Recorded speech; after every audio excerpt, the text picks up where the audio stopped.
दोस्तों बहुत बहुत स्वागत है आप सभी का एक बार फिर से। जी हाँ दोस्तों, आज पूरे दिन की कई महत्वपूर्ण और बड़ी खबरें निकलकर सामने आ रही हैं। जानेंगे सभी खबरों को विस्तार से। तो दोस्तों खबरों में आगे बढ़ने से पहले वीडियो को एक प्यार भरा लाइक जरूर कर दें और ताजा खबरों को जानने के लिए चैनल को सब्सक्राइब भी जरूर कर लें।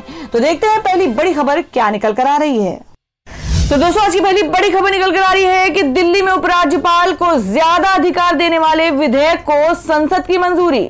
हंगामे के बीच राज्यसभा से भी पारित। जी हां, आपको बता दें कि राज्यसभा में बुधवार को दिल्ली संशोधन विधेयक पारित हो गया। सदन में विधेयक पेश होने के साथ राज्यसभा में जमकर हंगामा हुआ, जिससे सदन को कई बार स्थगित करना पड़ा और ये विधेयक लोकसभा से पहले ही पारित हो चुका है। विधेयक पर हुई लंबी बहस के दौरान गर्मा गर्मी का माहौल बना रहा। हालांकि विधेयक पेश करने को लेकर ही पूरा सदन शोर शराबे और हंगामे में डूब गया। विपक्षी दलों के सदस्यों ने सरकार के खिलाफ पीठ के समक्ष आकर नारेबाजी की। विधेयक पारित कराने के लिए मत विभाजन की मांग की गई, जिसमें 45 के मुकाबले 83 मतों से विधेयक पारित हो गया। इसके बाद विपक्षी दलों ने सदन में वॉकआउट कर लिया। इसके बाद विधेयक के विभिन्न खंडों को ध्वनिमत से पारित करा दिया गया। कांग्रेस और आप समेत अन्य विपक्षी दलों ने सभापति के आसन के समीप आकर सरकार के खिलाफ जमकर नारेबाजी की। नेता प्रतिपक्ष मल्लिकार्जुन खड़गे ने इस संशोधन विधेयक को सरकार व लोकतंत्र विरोधी करार देते हुए इसे तुरंत सिलेक्ट कमेटी को सौंपने की मांग की। संशोधन कर रहे हैं तो वो सिंपल अमेंडमेंट के जरिए वो बिल नहीं आता है। अब तो संविधान का ही गला घोंट रहे हैं। उसके लिए आपको कॉन्स्टिट्यूशनल अमेंडमेंट का बिल लाना होता है, जो कल मैंने राज्यसभा में नोटिस दिया। रूल 67 के जरिए ये बिल गैर संवैधानिक है और इसको रोका जाए। ये बिल पेश ही नहीं हो सकता क्योंकि ये संविधान संशोधन है। एक बात। दूसरी बात, ये बिल लाया क्यों गया? दिल्ली में एक सरकार काम कर रही है केजरीवाल जी की, जो फ्री बिजली, फ्री पानी, फ्री चिकित्सा, फ्री शिक्षा, महिलाओं की सुरक्षा, फ्री बस की यात्रा, विधवा, दिव्यांग, बुजुर्गों की पेंशन दोगुना करने का काम, ये सारा काम सरकार कर रही है। और एक ऐसी सरकार को आप इसलिए कि 23 साल से चुनाव हार रहे हैं, जो सरकार 2 बार 90% सीटें जीत के आ रही है, 67 और 62 सीटें, आप उसको खत्म कर रहे हैं। देश के संघीय ढांचे का कोई मतलब नहीं, संविधान का कोई मतलब नहीं, लोकतंत्र का कोई मतलब नहीं। और दोस्तों अगली बड़ी खबर बता दें जो कि कोरोना वायरस अपडेट्स को लेकर है। जी आपको बता दें कि कोरोना की दूसरी लहर के बीच मिले डबल म्यूटेंट वेरिएंट ने बढ़ाई चिंता। महाराष्ट्र और मध्य प्रदेश के कई जिलों में लॉकडाउन। जी आपको बता दें कि देश में कोरोना के मामले लगातार बढ़ रहे हैं और इस बीच केंद्रीय स्वास्थ्य मंत्रालय ने बुधवार को जानकारी दी है कि नए स्ट्रेन के संक्रमण को लेकर चिंता और बढ़ गई है। जीनोम सीक्वेंसिंग और महाराष्ट्र के नमूनों के विश्लेषण से वायरस में नया म्यूटेशन पाया गया है, जो पहले से मौजूद वेरिएंट से मेल नहीं खाता है। महाराष्ट्र कोरोना से भारत का सबसे अधिक प्रभावित राज्य है। हालांकि मंत्रालय ने कहा है कि यह अभी स्पष्ट नहीं है कि नया वेरिएंट ही वहां या अन्य राज्यों में मामलों में बढ़ोतरी का कारण है। भारत में पहले ही ब्रिटेन में पाए गए कोरोना के नए वेरिएंट के नए मामले सामने आ चुके हैं और साथ ही साथ दक्षिण अफ्रीका और ब्राजील में भी पाए गए हैं। नए वेरिएंट के मामले सामने आ गए हैं और स्वास्थ्य मंत्रालय द्वारा बुधवार को जारी किए गए आंकड़ों के अनुसार पिछले 24 घंटे की अवधि में 47,262 नए मामले सामने आए हैं। पिछले साल नवंबर के बाद इतने मामले सामने आए हैं। इसके साथ ही कुल मामलों की संख्या 1,17,00,000 को पार कर गई है। भारत कोरोना से दुनिया के सबसे ज्यादा प्रभावित देशों की सूची में तीसरे स्थान पर है। पहले पर अमेरिका और दूसरे पर ब्राजील है। कोरोना से सबसे ज्यादा प्रभावित राज्य महाराष्ट्र है। महाराष्ट्र के कई शहरों में कोरोना को लेकर फिर से पाबंदी लगाई जा रही है। कोरोना के बढ़ते खतरे को देखते हुए महाराष्ट्र सरकार ने भी राज्य के 2 जिलों नांदेड़ और बीड़ में बुधवार रात 12 बजे से 4 अप्रैल तक लॉकडाउन घोषित कर दिया है और इस बीच नासिक से लगे लॉकडाउन को लेकर नए गाइडलाइन जारी किए गए हैं। 31 मार्च तक हर शनिवार और रविवार अति आवश्यक सेवाओं को छोड़कर सभी दुकानें और चीजें बंद रहेंगी। सोमवार से शुक्रवार तक सभी दुकानें सुबह 7 से शाम 7 बजे तक और अति आवश्यक चीजों से जुड़ी सेवाएं सुबह 7 से 9 बजे तक जारी रहेंगी। जाएगी। इस बीच स्वास्थ्य मंत्रालय की ओर से कहा गया है कि कोरोना वायरस से सक्रिय मामले 10 जिलों यानी पुणे, नागपुर, मुंबई, ठाणे, नासिक, औरंगाबाद, बेंगलुरु अर्बन, नांदेड़, जलगांव, अकोला में केंद्रित है। इस 10 जिलों में से 9 जिले महाराष्ट्र और 1 जिला कर्नाटक से है। केंद्रीय स्वास्थ्य सचिव राजेश भूषण ने बताया कि फिलहाल भारत में 3,68,457 सक्रिय मामले हैं। और दोस्तों मैं अगली खबर आ रही है पश्चिम बंगाल से। जी आपको बता दें कि एबीपी सी वोटर का ओपिनियन पोल, ममता बनर्जी लगाएंगी जीत की हैट्रिक। जी हम बात करें कि पश्चिम बंगाल विधानसभा चुनाव को लेकर एबीपी न्यूज और सी वोटर ने ओपिनियन पोल के आंकड़े जारी कर दिए हैं और इस पोल में 2016 में हुए चुनाव के मुकाबले में भाजपा को भारी फायदा हो रहा है, तो वहीं टीएमसी को बड़ा नुकसान है। इसके बावजूद टीएमसी सत्ता में वापसी करती दिख रही है और वहीं बीते चुनाव में 3 सीट जीतने वाली भाजपा इस चुनाव में मुख्य विपक्षी दल इस ओपिनियन पोल के मुताबिक होगी। पश्चिम बंगाल विधानसभा चुनाव को सी वोटर एबीपी न्यूज का ये ओपिनियन पोल कहता है कि राज्य की कुल 294 सीटों में से टीएमसी को 152 में से 168 सीटों पर जीत मिलेगी और साफ है कि टीएमसी बहुमत के आंकड़ों को आसानी से छू रही है और वहीं बीजेपी को 104 में से 120 सीटें मिल सकती हैं। लेफ्ट कांग्रेस गठबंधन को 18 में से 20 सीटें और अन्य को 2 सीटें मिलने का अनुमान जताया गया है। 2016 में हुए चुनाव में टीएमसी ने 211, लेफ्ट और कांग्रेस गठबंधन ने 76 और भाजपा ने 3 सीटें जीती थी और इस चुनाव में टीएमसी और कांग्रेस गठबंधन को करीब 50-50 सीटों का नुकसान होता दिख रहा है, जिसका सीधा फायदा करीब 110 सीटों के रूप में भाजपा को मिल रहा है। तो दोस्तों आप लोगों को क्या लगता है कि इस बार पश्चिम बंगाल में किसकी सरकार बन सकती है? आप कमेंट बॉक्स में जरूर बताएं। बढ़ते हैं अगली खबर की ओर। और दोस्तों अगली खबर में आपको बता दें जिसमें संजय सिंह ने कहा कि काम करने वाली सरकार को हटाना चाह रही है बीजेपी, सभी दल करें एनसीटी बिल का विरोध। जी हां, हम बात कर रहे हैं कि राष्ट्रीय राजधानी क्षेत्र दिल्ली सरकार संशोधन विधेयक 2021 यानी एनसीटी बिल को लेकर बुधवार को राज्यसभा में जमकर हंगामा हुआ। आम आदमी पार्टी के वरिष्ठ नेता और राज्यसभा सांसद संजय सिंह ने सदन में कहा कि सभी एनसीटी के बिल का विरोध सभी राजनीतिक दल कर रहे हैं क्योंकि ये कल किसी के साथ भी हो सकता है। संजय सिंह ने आगे कहा कि भारतीय जनता पार्टी दिल्ली में 23 साल से हार रही है, अब वो एक ऐसी सरकार को हटाना चाह रही है जिसने दिल्ली के लोगों के लिए काम किया है और बहुमत से जीत भी रही है। गौरतलब है कि दिल्ली के उपराज्यपाल को अधिक शक्ति प्रदान करने के लिए केंद्र सरकार राष्ट्रीय राजधानी क्षेत्र दिल्ली सरकार यानी संशोधन विधेयक 2021 ला रही है। इस विधेयक को लेकर मंगलवार को भी हंगामा हुआ और इसके चलते कई बार कार्रवाई स्थगित करनी पड़ी थी।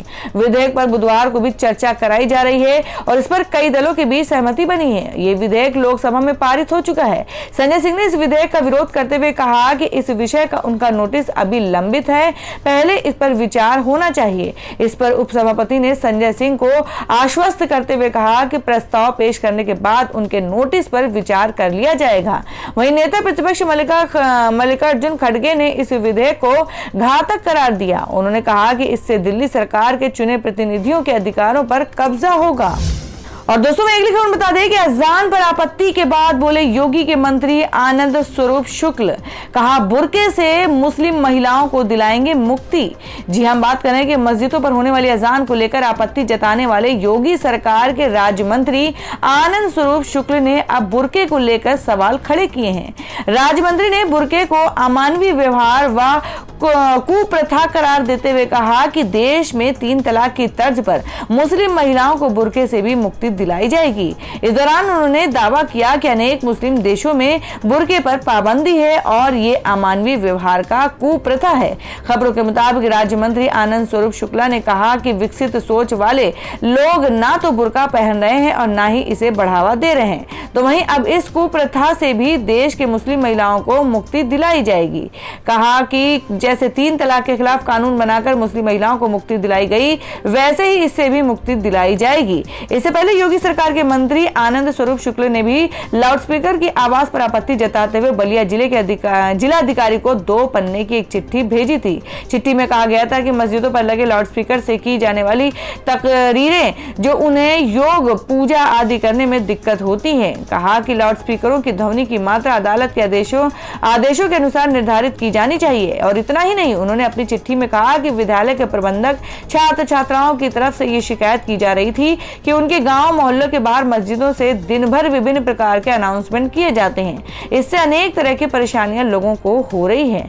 मंत्री आनंद स्वरूप शुक्ल ने बताया कि उनके घर के पास ही एक मस्जिद है, यहाँ से दिन भर चंदा देने का संदेश प्रसारित किया जाता है।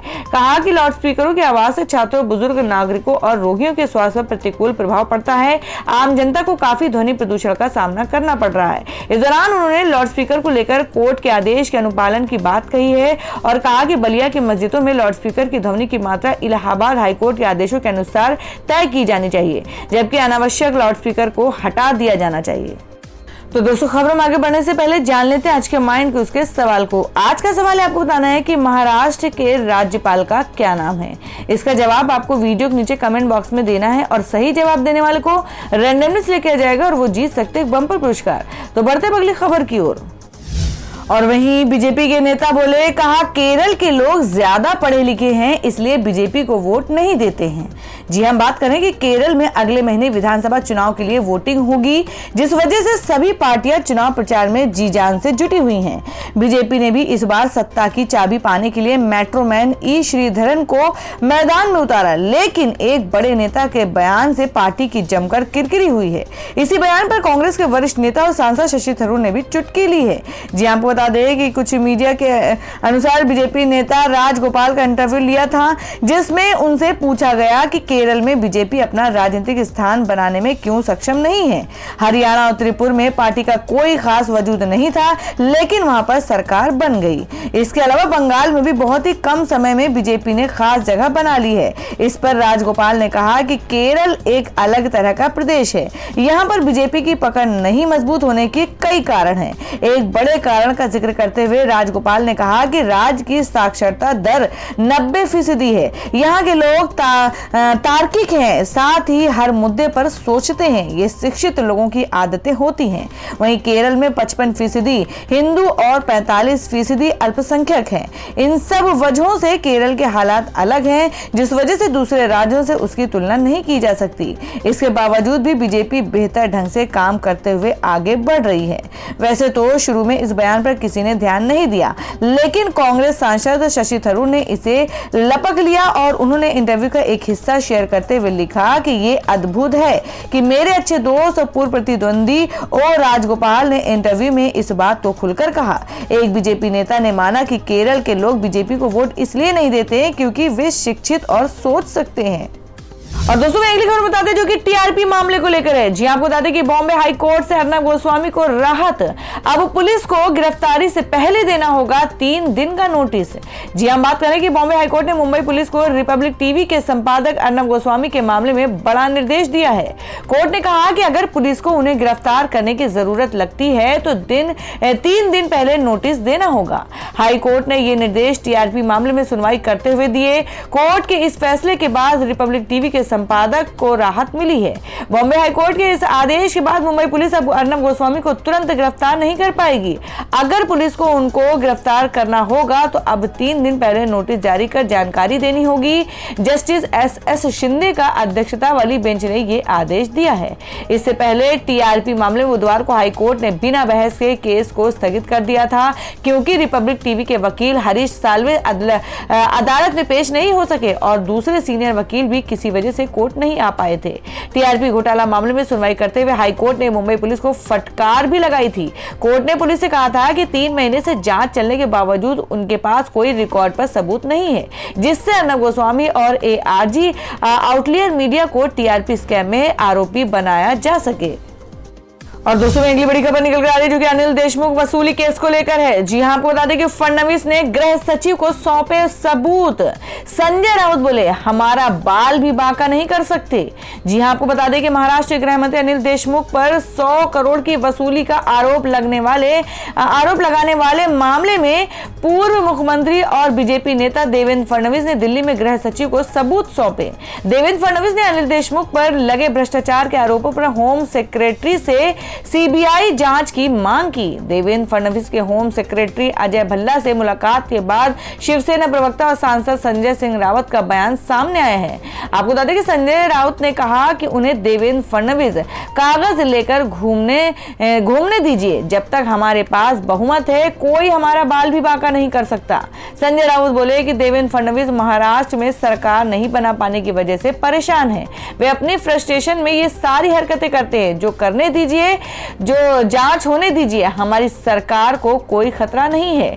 टीवी चैनल को दिए इंटरव्यू में संजय राउत ने कहा कि विपक्ष का काम है स्कैम बोलना, आरोप लगाना, तो उन्हें करने दीजिए। वो हमारी सरकार को अस्थिर करना चाहते हैं, लेकिन ऐसा कभी नहीं होगा।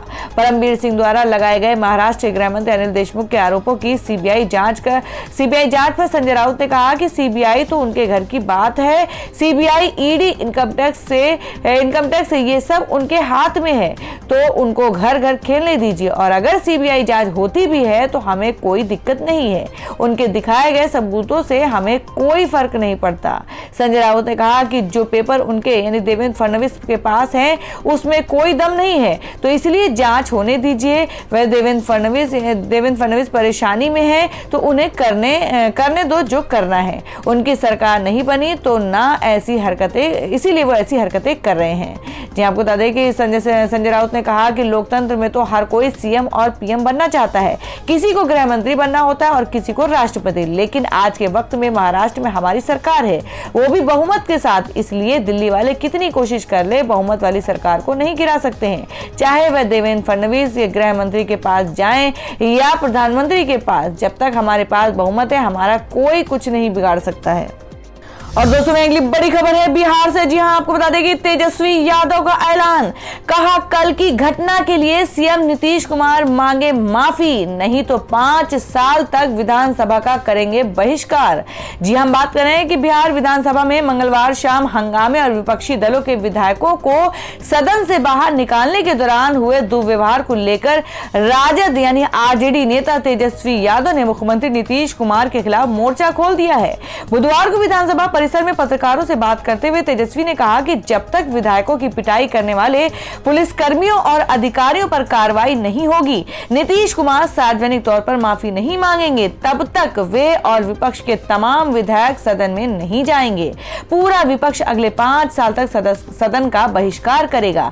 इसके साथ ही तेजस्वी यादव ने बिहार के मुख्यमंत्री को नीलज कुमार का नाम देते हुए कहा कि जान लें कि मेरा नाम तेजस्वी यादव है। कहा कि विधानसभा में महिला विधायकों की बर्बर पिटाई, गालियां और उनके साथ दुर्व्यवहार को कभी नहीं भुलाया जाएगा। कहा कि विधानसभा में घटी शर्मनाक घटना के बाद नीतीश कुमार नृत्य संगीत का आनंद उठा रहे थे, लेकिन तेजस्वी यादव बिहार की जनता इस घटना को भूलने वाली नहीं है। उन्होंने आरोप लगाया कि विधायकों को बर्बर तरीके से पीट कर पुलिस के सहारे पुलिस बिल पास कराया गया।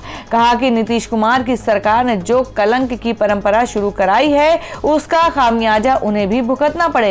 कहा कि नीतीश कुमार जी को पता है कि एक दिन सरकार बदलेगी और कहा कि वो भी दिन आएगा कि यही पुलिस नीतीश कुमार को घर में घुसकर पीटेगी।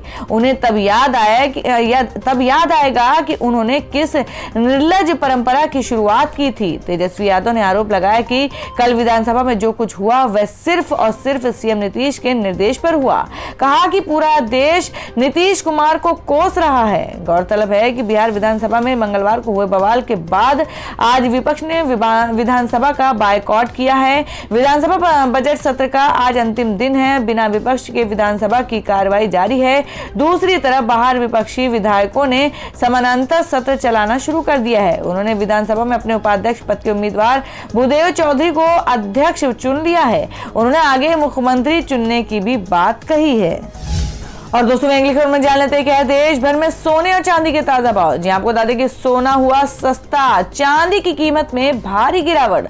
जाने क्या रह गए हैं रेट। जी हम बात करेंगे सोने एवं चांदी के हाजिर कीमतों में बुधवार को गिरावट देखने को मिली। एचडीएफसी सिक्योरिटीज के मुताबिक राष्ट्रीय राजधानी में सोने के दाम में 149 रुपए प्रति 10 ग्राम की गिरावट दर्ज की गई। इससे दिल्ली में सोने का मूल्य 44,350 रुपए प्रति 10 ग्राम पर रह गया। इससे पिछले सत्र में सोने का भाव 44,499 रुपए प्रति 10 ग्राम पर रहा था। HDFC सिक्योरिटीज के मुताबिक वैश्विक स्तर पर रात के सत्र में मूल्यवान धातुओं की कीमतों में कमी से राष्ट्रीय राजधानी में सोने एवं चांदी के दाम में ये उल्लेखनीय कमी दर्ज की गई है। और दोस्तों अगली खबर में जान लेते हैं क्या देश भर में मौसम के ताजा हालात। जी आपको बता दें कि आज का मौसम यानी 25 मार्च को मध्य प्रदेश और पश्चिमी भारत के कई हिस्सों में बारिश के आसार। जी हम बात करें कि देश के अधिकांश हिस्सों में मंगलवार को मौसम ने करवट ली और बारिश हुई। इसके साथ ही पश्चिमी विक्षोभ के सक्रिय होने के कारण पहाड़ों पर बर्फबारी भी देखने को मिल रही है। और वहीं भारत मौसम विज्ञान विभाग ने बुधवार को देश के कई राज्यों में बारिश की संभावना जताई है। साथ ही पहाड़ों पर बर्फबारी भी होने के आसार हैं। IMD के अनुसार 24 मार्च को मध्य और पश्चिमी भारत के अधिकांश हिस्सों में बारिश हो सकती है और इसके साथ ही कुछ जगहों पर तेज गरज के साथ तूफान भी आने की संभावना है।